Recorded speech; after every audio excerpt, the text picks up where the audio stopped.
کا فرمان ہے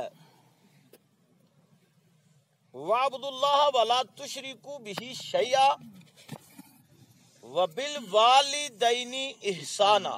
سبحان اللہ،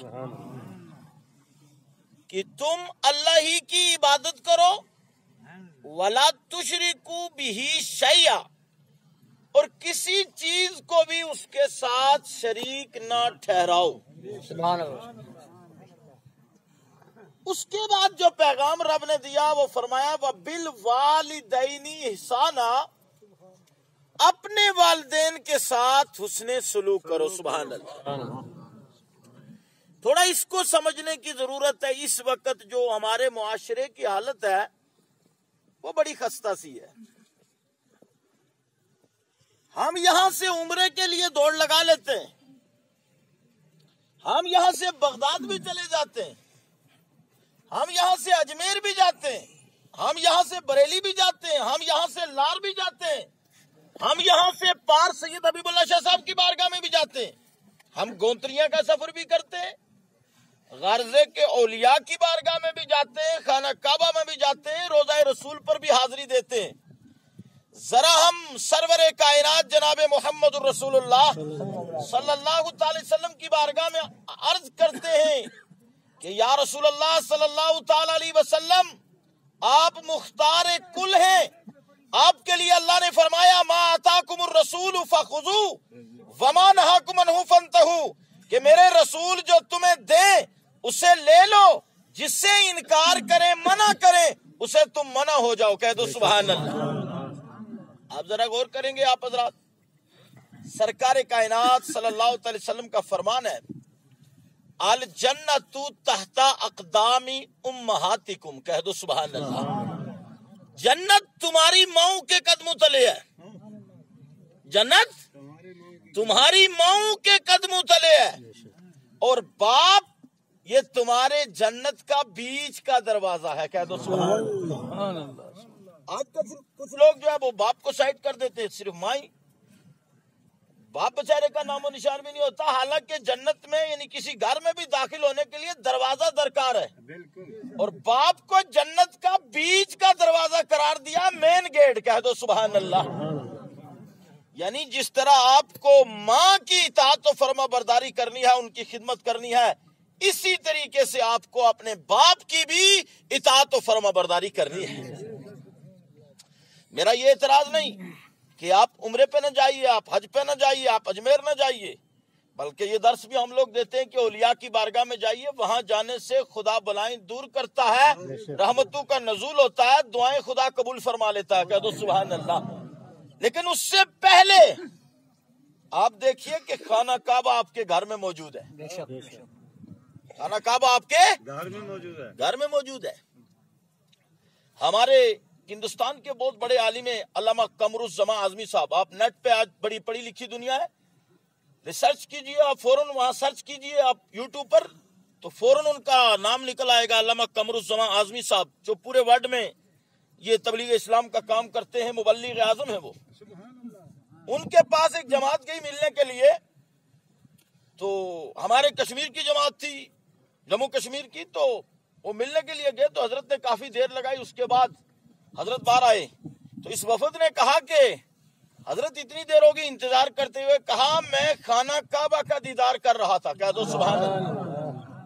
اب یہاں تھوڑی سی بات لوگوں کو بعض کو پلے نہیں پڑے گی، بھائی گھر میں بیٹھے ہوئے خانہ کعبہ کا یہاں سے وہاں دیدار کیسے ہو رہا ہے؟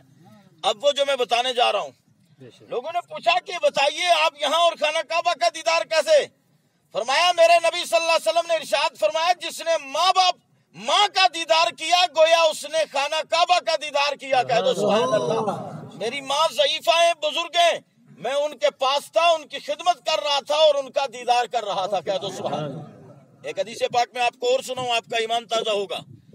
سرکار کائنات صلی اللہ علیہ وسلم نے ارشاد فرمایا کہ جو صبح صبح اٹھ کر کے اپنے ماں باپ کو محبت کی نظر سے دیکھتا ہے، بولو کیا دیکھتا ہے؟ یہ نہیں ناک چڑھا کر کے اب یہ بزرگ ہو گئی ہیں، خدمت کون کرے گا، کھانسی کون برداشت کرے گا، دوائی کون برداشت کرے گا، ٹیکہ کون لگوائے گا، ہاسپٹل کون لے کر جائے گا، رات بھر میری اور میری اہلیہ کی نیند کو اس نے خراب کیا ہوا، یہ چیزیں نہیں، بلکہ محبت کی نظر سے صبح اٹھ کر کے جو اپنے ماں باپ کو محبت کی نظر سے دیکھتا ہے، اللہ ایک حج اکبری اور 2 عمروں کا ثواب عطا فرماتا ہے۔ ایک حج اکبری اور 2 عمروں کا ثواب کہاں ملتا ہے؟ ماں باپ کو دیکھنے سے۔ کہہ دو سبحان اللہ۔ جو ماں باپ جس کے راضی ہوں وہ خانہ کعبہ میں جائے تو مقبول ہے، روضہ رسول پر جائے تو مقبول ہے، کسی ولی کی بارگاہ میں جائے تو مقبول ہے۔ اور صاف لفظوں میں سن رہو، امام صاحب موجود ہیں، قاری منظور صاحب موجود ہیں، ہمارے مفتی صاحب یہاں کے وہ موجود ہیں، میرے دوست اور بزرگوں اس طرح یہ علماء کرام موجود ہیں۔ ان کی موجودگی میں پوری ذمہ داری کے ساتھ کہہ رہا ہوں، جس کے ماں باپ ناراض ہوں گے وہ خانہ کعبہ میں بھی چلے جائے، روضہ رسول پر بھی چلے جائے، وہ اللہ اور اس کی رسول کی بارگاہ میں مقبول نہیں ہو سکتا ہے۔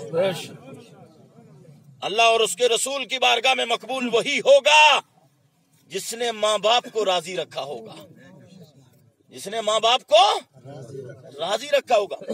علامہ کوکب نورانی دامت برکاتہ میں بیان کرتے ایک حدیث پاک کو، کہتے میں کتاب لکھنے بیٹھا والدین کے تعلق سے، تو ایک حدیث پاک میں نے دیکھی، لوگ کہتے ہیں شراب پینا بڑا گناہ ہے، زنا بڑا گناہ ہے، اسی طریقے سے اور کتنے کبیرہ گناہ، یہ کبیرے گناہوں میں آتے ہیں، الیاذ باللہ، خدا ہمیں ان سے محفوظ فرمائے، سب بولو آمین۔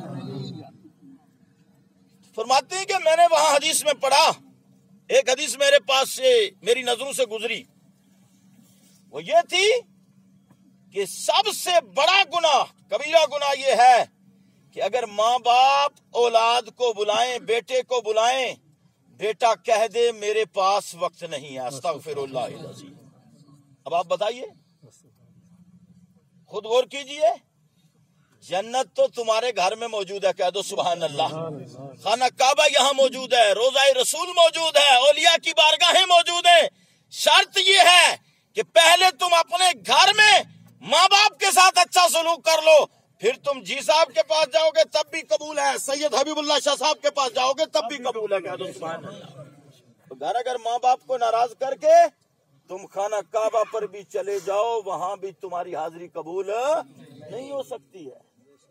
حضرت اویس کرنی رضی اللہ تعالیٰ عنہ کی بات، ان کا عشق بھی مشہور ہے اور سب کچھ مشہور ہے ان کا، جناب والا، کہ انہوں نے اپنے دندان مبارک جنگ احد کے موقع پر ہاتھ مار کر شہید کر دیے تھے۔ ایک روایت یہ بھی آتی ہے کہ سرکار کائنات صلی اللہ علیہ وسلم کا دندان مبارک ایک شہید ہوا، ان کو یہ معلوم نہیں ہوا کہ کون سا، انہوں نے ایک ایک کر کے سب کچھ جو ہے نکال دیا، مجھے کوئی علم نہیں کون سا ہے، لیکن یہ عشق مصطفیٰ تھا، کہہ دو سبحان اللہ۔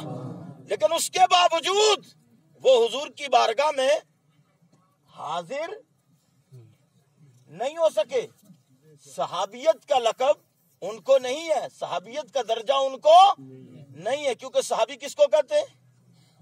صحابی اس کو کہتے ہیں جس نے حضور صلی اللہ علیہ وسلم کی بارگاہ میں آ کر اسلام قبول کیا ہو، کہہ دو سبحان اللہ، اور اسلام قبول کرنے کے بعد سرکار کا دیدار نصیب ہوا ہو، اور دیدار کے ساتھ ساتھ اسی پر اس کو استقامت بھی نصیب ہوئی ہو، کہہ دو سبحان اللہ، اسی پر وہ قائم دائم رہا ہو، تو وہ صحابی ہے، کہہ دو سبحان اللہ۔